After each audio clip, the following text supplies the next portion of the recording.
What is sustainability? Sustainability is defined by the Webster Dictionary as being able to be used without being completely used up or destroyed. Now, you may ask yourself what this means and why it matters. This means that we don't want to run out of the resources we love to use and let the future generation experience all the luxuries we experience today. Now, how are current farmers currently working towards a sustainable practice? Farmers are raising their cattle on land that isn't suited for growing crops, such as vegetables and grain.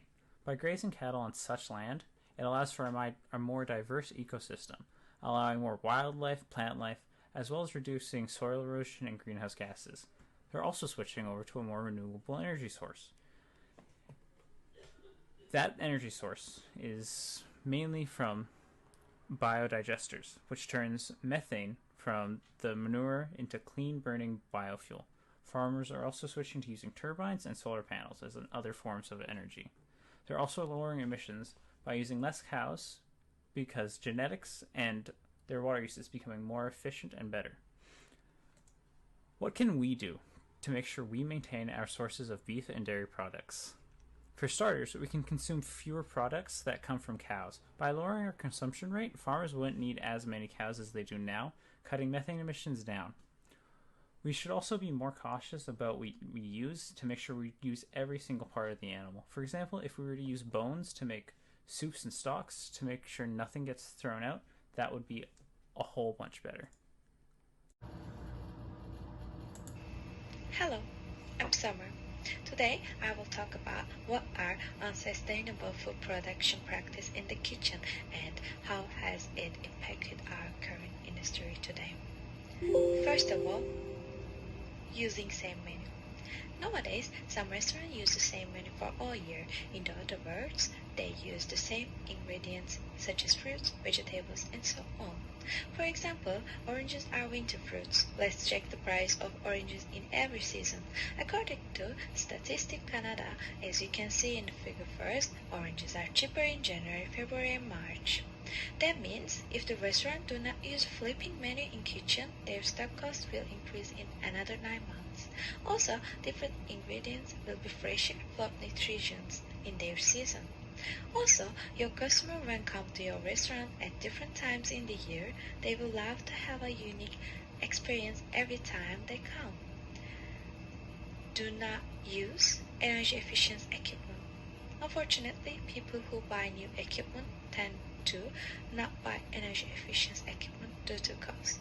On the other hand, energy efficient equipment has many benefits for our restaurant and environment.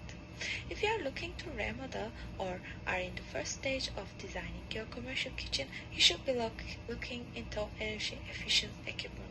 There are a lot of benefits when you buy this type of equipment. You will not only save money and reduce your monthly energy bills, you can also help conserve and protect the environment.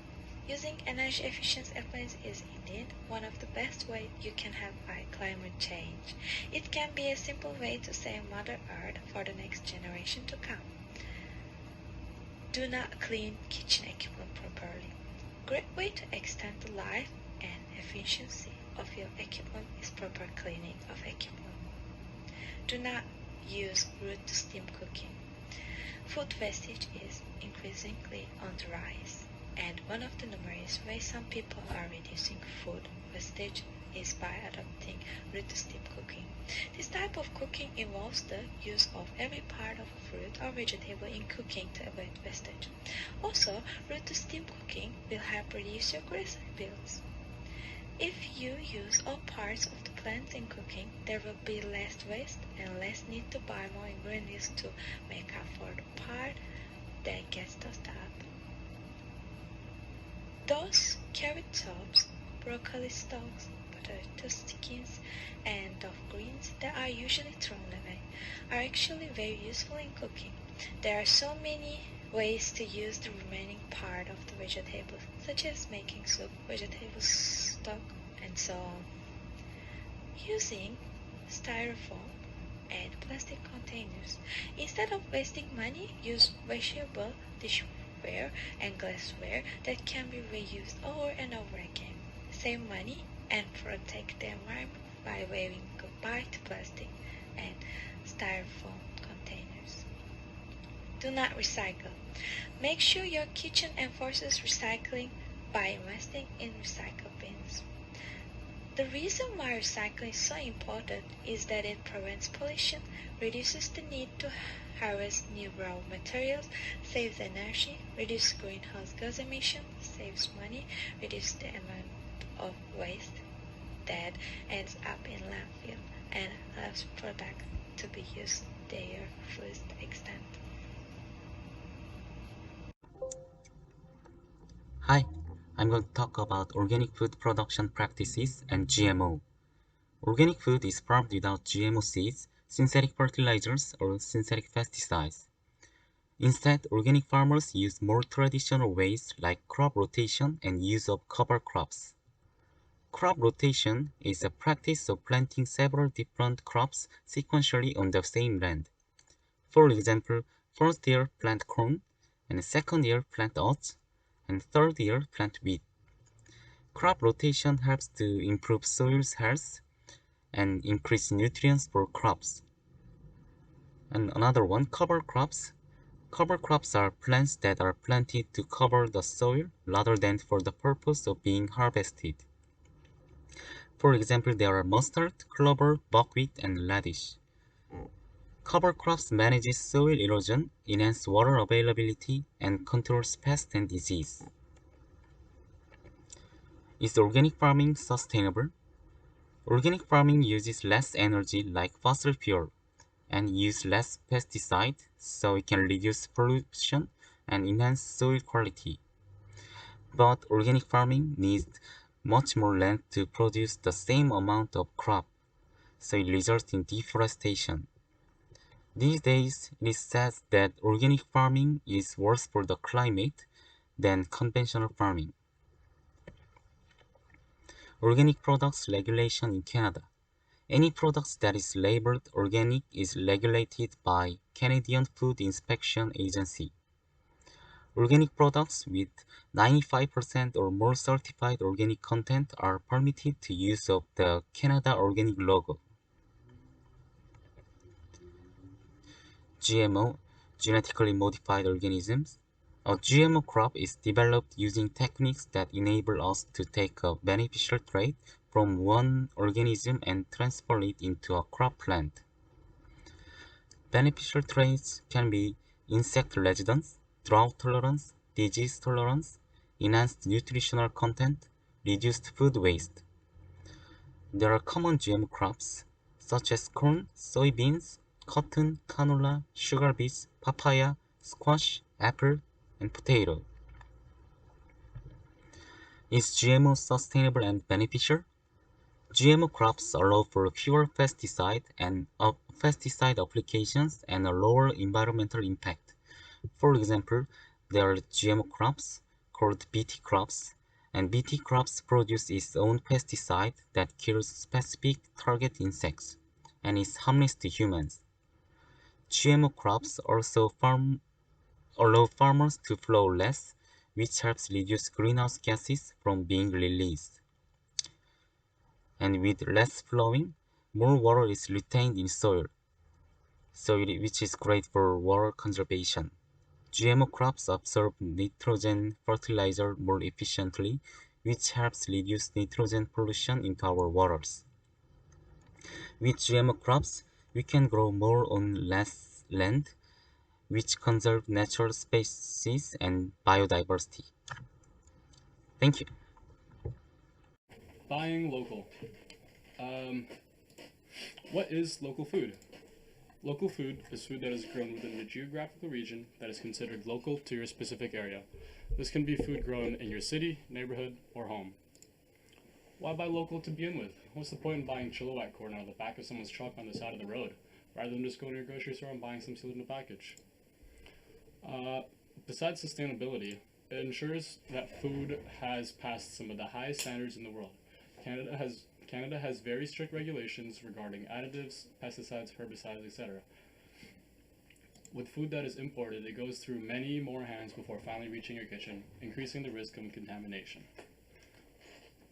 It also may have a higher nutrient value, as food that is grown and harvested locally is usually given more time to ripen compared to food that is imported. Local food also just tastes better. Farmers grow depending on what's in season, and food that is grown in its peak season ends up being much higher in quality. How buying local or regional helps sustainability. One of the biggest ways buying local helps with sustainability is by reducing food miles. Food miles refers to the distance that food travels to reach your grocery store. Because the food has to travel further, it uses more fossil fuels and releases greenhouse gas emissions into the atmosphere. If you look at the picture, it shows just some common items and how far they have to travel to get to the UK. Since buying food locally doesn't have to travel as far to get to you, it helps reduce fuel consumption and air pollution. There also wouldn't be a need for shipping facilities, packing facilities, or refrigeration. It also benefits the local economy. If you buy your groceries at the local farmers market, you're helping to keep local growers, creators, and farmers in their jobs. You're also creating an opportunity for other local jobs, such as the team who organizes the farmers market, the team that sets up the stalls, the team that cleans up at the end of the day, etc. It also protects the local land and wildlife. Farmland attracts other types of biodiversity and gives animals, insects, and birds a place to live and thrive. When you support local farms directly, they make more money, which helps them to stay open and not have to shut down. Without the farms, the land might be developed for industrial or commercial use, destroying the place animals call home. Some local companies. BC Dairy, as most of you might already know. BC Dairy is a company made up of dairy producers and dairy processors. They implement environmental farm plans on farms to improve water quality and nutrient management. In many cases, an EFP can make farmers more aware of the nutrient density of their soil, of sensitive fish habitats, and can even promote water quality. The dairy industry also operates under a supply management system. What that is it basically ensures that the total amount of product that they make is equivalent to the demand for said product. This just leads to less waste, less dairy being thrown out. With high energy costs to run a farm, some are even turning to renewable energy. This may include anaerobic digesters, which involves turning organic matter, such as manure or food waste, into a methane-rich gas called biogas. Biogas is carbon neutral, actually, and can produce heat and electricity. Next up, we have Egg Farmers of Canada. Egg Farmers of Canada represents over 1,200 egg farming families in all 10 provinces and the Northwest Territories. Their approach to sustainability is built around 5 pillars. Number 1, animal care and welfare. Protecting the health and welfare of their hens by striving for world-class standards and continuous improvements. Number 2, product quality, safety, and nutrition. Delivering safe, high-quality eggs to Canadians by maintaining already high standards. Number 3, environmental impact. Finding new ways to make egg production more environmentally sound and improving the efficiency of our operations. Number 4, enhancing the well-being of others. Advocating for farmers, meeting consumer demand for local food through the system of supply management, and engaging in partnerships to reduce hunger in Canada around the world. Lastly, number 5, labor, health, and safety. Empowering our people to make decisions that make a difference while nurturing the next generation of leaders in their industry. Lastly, we have Sumas Mountain Farms. They were a small family farm in Abbotsford, and they are the only certified organic and SPCA certified beef farm in the Fraser Valley that produces 100% grass-fed and finished beef. This leads to beef that is leaner, more flavorful, and much higher nutrients and healthy fats than supermarket beef. They also have a holistic approach to the land. The way they approach their farming operations is to view the land holistically and with a long term in mind. In short, this means working with nature in such a way that long-term value is developed. The result is increased biological diversity, increased agricultural production, and increased quality of life. They also use a system of rotational grazing. Pastures are given extended rest periods, which encourage healthier grass, improved drought resistance, and better soil fertility. The plants and microbes have time to rest, recover, and regenerate. After several weeks, when the cows come through again, the cycle begins anew. By using this approach to farm management, they're able to facilitate healthy land, healthy animals, and healthy people. Thank you for coming to our TED Talk.